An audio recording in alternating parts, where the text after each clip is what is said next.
Hello stars and hello fellow pageant lovers. This is your Diva Star. Natapos na nga ang isa sa dalawang huling pageants na gaganapin this 2025 Miss Charm 2025. And congratulations sa ating pambatong si Cyril Payumo for finishing a strong top 20.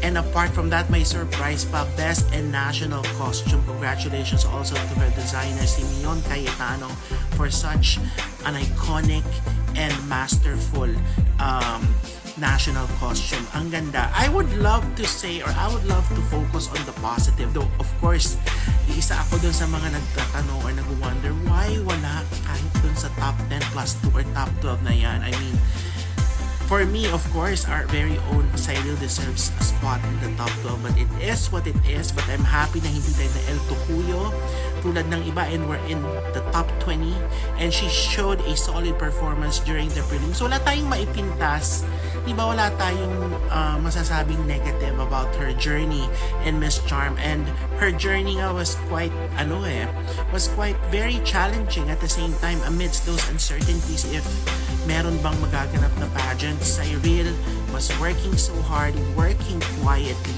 just like the black cape dito, yun ang representation yan. This beautiful evening gown by Ben Lidiab, diba? And those silver details, sabi nga dun sa description ng kanyang gown, represents the silver lining and those people who supported her journey amidst the darkest of times. So I'm just so happy. It's a beautiful journey because she showed us what she got. She gave it her all. And yun na nga, beauty is in the eyes of the beholder. So, eto na siya. Top 20 finish. And ang maganda dito, isa na lang ang inaantay natin. And Cyril continued yung winning streak natin, yung continuous placement natin rather for this year. Diba? Walang antay sa mga big time or mga popular pageants. So, congratulations. Thank you so much for representing us so well. Cyril, ako wala akong maipipintas or wala akong maipupuna, but just congratulations, and it's time for you to celebrate. Cheers! So yun po mga kapolitika, nagtapos po itong si Cyril Payumo bilang top 20 lang dito sa katatapos lang na Miss Charm na ginanap sa bansang Vietnam. So yung Miss Charm ay isa sa dalawang last na beauty competition para ngayong taon sa 2025, dahil inaabangan pa natin ang maging resulta ng Miss Cosmo 2025 na ginaganap sa parehong bansa sa Vietnam. So marami ang nag-alala mga kapolitika, at marami ang mga nangangamba na baka ang nangyari dito sa Miss Charm ay mangyayari din dito sa kay Chelsea Fernandez sa Miss Cosmo. Pero yung ating pag-uusapan rin ngayon is yung nakapasok kasi itong Indonesia, at alam naman natin na isa sa mga nangbabash sa Pilipinas dito sa mundo ng social media ay walang iba kundi ang mga Indonesians, dahil hindi nila maabot ang narating ng Pilipinas pagdating sa mundo ng beauty contest.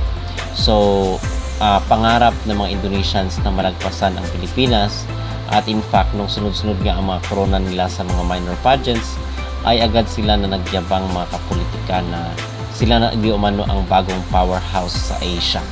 So ngayon ay dito sa Miss Charm nakapasok sila sa top 5 at nagtapos yung kailang pambato bilang second runner-up.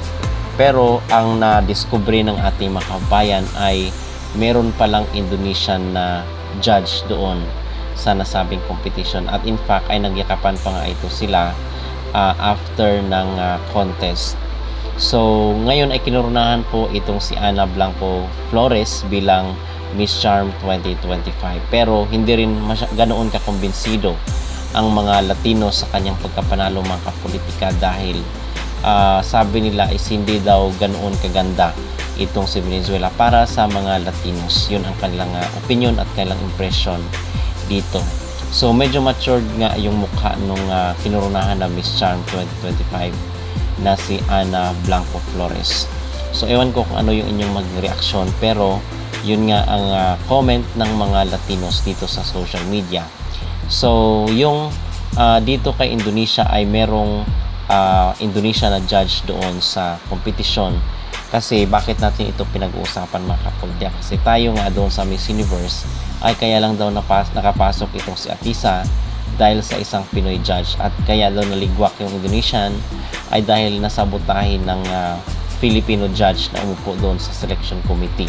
So yun din yung kanilang akusa. So marahil in my own opinion and on my own personal view ay merong impact yung pagiging judge ng isang Indonesian dito sa sa Miss Charm, kung kaya nakapasok sila sa top 5 at nagtapos pa nga bilang second runner up yung kanilang pambato. So I do believe na merong influence at merong impact, merong epekto yung isang hurado na mula sa Indonesia dito sa pagkapasok ng kanilang candidate. So ano ang inyong mag-reaction at ano ang inyong masasabi mga kapolitika dito sa balita na isang Indonesian ang hurado pala doon sa Miss Charm, kung kaya ngayon ay pinagdudahan na kaya nakapasok ang kailang manok dahil dito sa isang hurado na mula sa kailang bansa. Kayo po ba ay naniniwala na namekos-mekos itong resulta ng Miss Charm? Mag-comment down below at huwag kalimutang mag-like at mag-subscribe na rin kayo para updated kayo sa ating mga latest issue.